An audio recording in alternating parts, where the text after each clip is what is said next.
Hello दोस्तों, आपका स्वागत है हमारे यूट्यूब चैनल पर। इस कहानी को सुनने के बाद इस कहानी का पार्ट 1 और पार्ट 2 ज़रूर सुनें।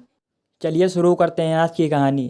अपशगुन हुआ था। ऊपर से उसकी दाईं आँख सुबह से फड़क रही थी, जिसे वो सिर्फ इसलिए इग्नोर कर रही थी क्योंकि हमेशा अच्छा और पॉजिटिव सोचना चाहिए। टीवी में समाचार इस प्रकार थे। सुपर हीरो सोहित और उसके साथी हुए आतंकवादियों के धोखे का शिकार। कुछ दिन पहले सोहित के दिखाए कारनामे से डरे हुए आतंकवादियों ने रात के अंधेरे का फ़ायदा उठाकर किया पलटवार। देश को फिर से हुआ 6 जवानों को खोने का नुकसान।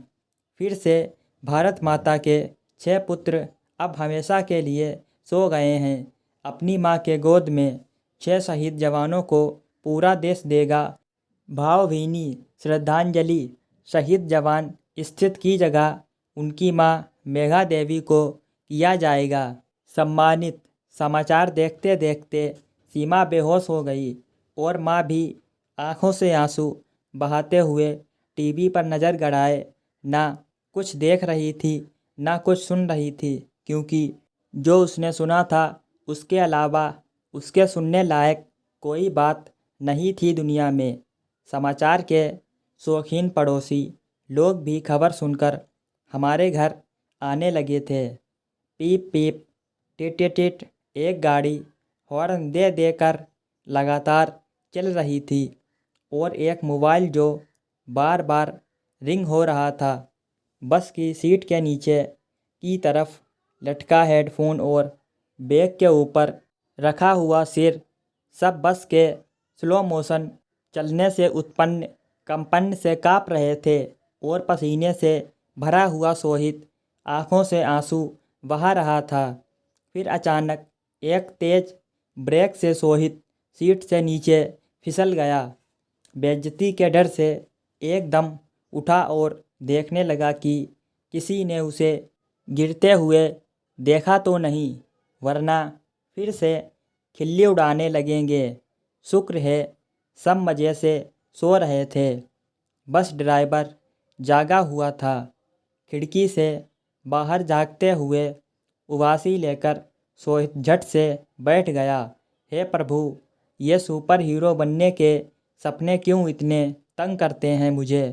अपने फौजी साथी तो मुझे पेल के रखते हैं, फिर इतने सारे आतंकवादियों को उनके कैंप में जाकर कैसे मारा मैंने, और मैं खुद भी तो मरा बेकार। आज वाला सपना तो बिल्कुल ही बेकार था। कहते हुए सोहित ने हेडफोन कान में डालते हुए सीमा को फ़ोन किया। हेलो, उठ गई या सोई हो अभी? नींद ही किसे आई पता नहीं।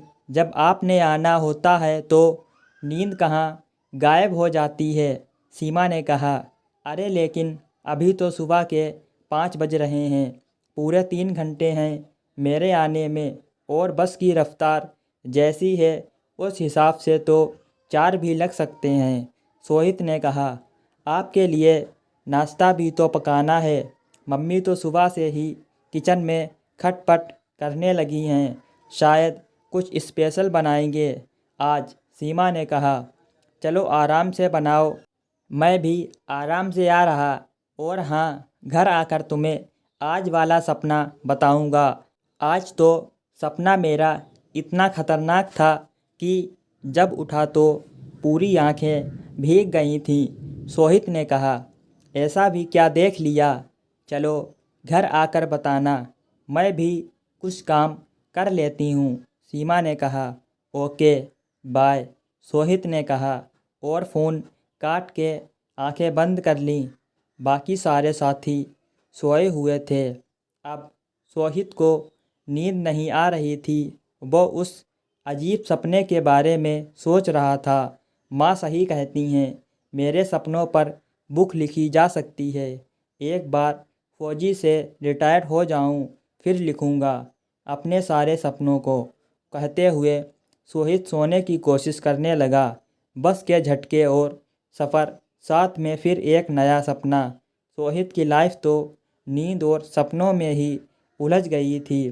अभी तक के सपने में वो एक सुपर हीरो था।